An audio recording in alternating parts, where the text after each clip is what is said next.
BJP নেতা সহ মুসলমানদের মসজিদে ঢুকে মুসলমানদেরকে নাকি তারা আঘাত করবে, হত্যা করবে। আমরা বলতে চাই, তোমরা মুসলমানদেরকে হত্যা করতে আসবে আর মুসলমানরা মুখের মধ্যে আঙ্গুল দিয়ে বসে থাকবে। মুসলমান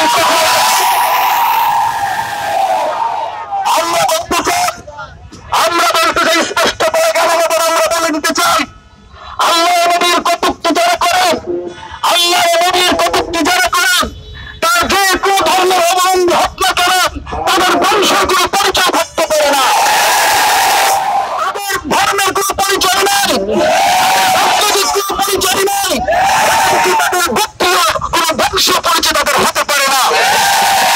তাদের একটাই পরিচয়, তারা মানবতার দুশ্মন, তারা বিশ্বনবীর দুশ্মন, তারা ইসলামের দুশ্মন। এই জন্য বলতে চাই, মুসলমানরা আমরা এক হই, যে কোনো ধর্মের হোক, এটা হিন্দু ধর্মের হোক, বৌদ্ধ ধর্মের হোক, খ্রিস্টান ধর্মের হোক, সেটা মুসলমানদের ধর্ম থেকে হোক, যদি আল্লাহ নবীর বিরুদ্ধে কটূক্তি করেন, আমরা আমাদের এক বিন্দু ইমান নিয়ে চাপিয়ে পড়বো। তবে বাংলার মাটিতে যে কোনো মাটিতেই হোক, তাদেরকে প্রকাশ্য ফাঁসির কাজটি ঝুলিয়ে ছাড়বো ইনশাআল্লাহ। শেষ করলাম। আসসালামু আলাইকুম ওয়া রাহমাতুল্লাহ। আলহামদুলিল্লাহ, গুরুত্বপূর্ণ বক্তব্য আমাদের সামনে উপস্থিত হয়েছেন হযরত মনিরুজ্জামান চাঁদপুরী।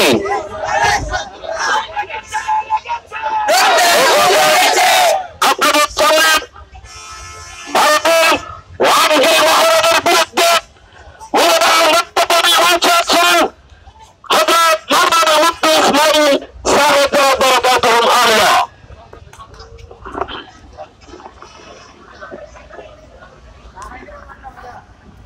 খুতবা দেওয়ার সময় নাই। এই উপস্থিতি আমরা সকলে এটুকু জেনেছি, ভারতের রামগিরি মহারাজ মহানবী সাল্লাল্লাহু আলাইহি ওয়াসাল্লামকে নিয়ে যে ব্যঙ্গরক্তি করেছেন, যেই কটূক্তি করেছেন, তার ব্যাপারে কট্টরপন্থী হিন্দু বিজেপি নেতা নীতিশ নয়নে সমর্থন করেছেন। আমরা প্রাথমিক কণ্ঠে বলতে চাই, কেউ যদি আমাদেরকে আমাদের পিতামাতাকে গালি দেয়, আমরা সহ্য করতে পারি, তাদেরকে ছাড় দিতে পারি। কেউ যদি আমার বাবাকে গালি দেয়, আমরা তাদেরকে ক্ষমা করতে পারি। কেউ যদি আমার দ্বারা বংশ পরিচয় নিয়ে গালি দেয়, তাদেরকে আমরা ছাড় দিতে পারি। কিন্তু বিশ্ব মানবতার মহামুক্তি মহানবী সাল্লাল্লাহু আলাইহি ওয়াসাল্লামকে নিয়ে যদি কেউ ব্যঙ্গ রচনা করে, কটাক্ষ করে, তাদেরকে আমরা চুপচাপ করে ফেলবো ইনশাআল্লাহ। যারা মহানবী সাল্লাল্লাহু আলাইহি ওয়াসাল্লামকে গালি দেয়, তাদেরকে নিয়ে কটাক্ষ করে, ইসলামকে নিয়ে কটাক্ষ করে, ব্যঙ্গ রচনা করে, তাদেরকে আমরা প্রাথমিক কণ্ঠে বলতে চাই, ওমর রাদিয়াল্লাহু তাআলা আনহু নেই, কিন্তু তার অনুসারীরা এখনো জীবিত আছে। জীবিত নেই, কিন্তু তার উত্তরসূরি ওলামায়ে কেরাম আমরা এখনো জীবিত আছি। যখন রাজপাল নামে এক ব্যক্তি রঙ্গিলা রাসূল নামে এক বই লিখেছিল, তখন কৃষকের ছেলে কৃষক ইলমুদ্দিন নামে এক ব্যক্তি তাকে হত্যা করেছিল। আজকে যদি আমাদের বাংলাদেশের মধ্যে এভাবে কেউ রাসূলুল্লাহ সাল্লাল্লাহু আলাইহি ওয়াসাল্লামের নামে ব্যঙ্গ রচনা করতে চায়, আমরা বলতে চাই, আমরা এই মুদ্দিনের ভূমিকায় নামতে প্রভাবাদ করবো না, করবো না, করবো না। উপস্থিতি ওলামায়ে কেরামগণ হয়ে গেছেন, তারা বক্তব্য দিবেন। আমরা আমাদের ইমান জগৎ নিয়ে স্লোগান দিতে রাজি আছি তো ইনশাআল্লাহ।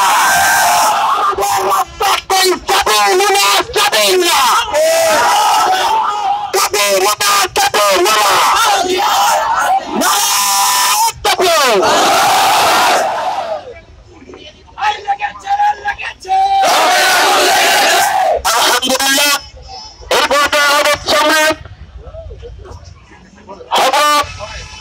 উপস্থিত হয়েছেন সর্বশেষ খতিব সাহেব। এই পর্যায়ে সম্মানিত ছাত্রদের মোহাম্মদ ফজলুল ভাই ভারতের রামগিরির বিরুদ্ধে কিছু বক্তব্য আপনাদের সামনে প্রকাশ করবেন ইনশাআল্লাহ। আসসালামু আলাইকুম। ভারতে মাদ্রাসার ছাত্রদেরকে পড়তে দেওয়া হয় নাই। বাংলা মাদ্রাসার ছাত্রদেরকে তাদের মাদ্রাসা বন্ধ করে দেওয়া হয়েছে, আমরা কিছু বলি নাই। হিন্দু মুসলমান ভাইদেরকে তাদের ঘর থেকে উচ্ছেদ আমাদের বাবরি মসজিদ ভাঙা হয়েছে, আমরা কিছু বলি নাই। আমাদের রসুলের নামে কোনদিন কটূক্তিমূলক কথা বলা হয়, আমরা সেটা সইব না। শুধু ভারত নয়, শুধু বাংলাদেশ নয়, সারা মুসলমান, সারা বিশ্বের মুসলমানরা এক হয়ে রসুলুল্লাহর বিরুদ্ধে যে কটূক্তি করা হয়েছে, সেই কটূক্তির বিরুদ্ধে রুখে দেবে ইনশাআল্লাহ। এই মঞ্চ থেকে বলতে চাই, ভারতের সকল পণ্য আমরা বয়কটের ডাক দিতে চাই। ভারতের এক বিশাল বাজার রয়েছে আমাদের বাংলাদেশে, আমরা সবাই সচ্ছল হই যেন ভারতের কোনো পণ্য বাংলাদেশে সেল না হয়। ধন্যবাদ সবাইকে।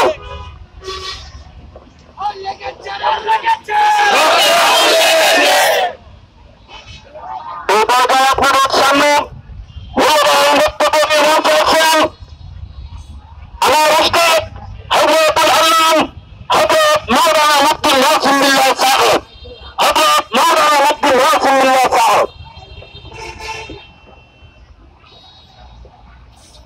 نحمده ونصلي على رسوله الكريم أما بعد فأعوذ بالله من الشيطان الرجيم بسم الله الرحمن الرحيم وجاهدوا في الله حق جهاده صدق الله العظيم। প্রিয় তাওহীদি জনতা, আমার গলায় জোর কম কিন্তু মনে জোর আছে। আমি একটি কথা বলতে চাই, আমাদের বাংলাদেশে আমরা মুসলমান যারা আছি, আমরা সংখ্যা গুরুর সম্প্রদায়। আমরা কি সম্প্রদায়? কিন্তু আমাদের আশেপাশে প্রতিবেশী যারা আছেন, আমাদের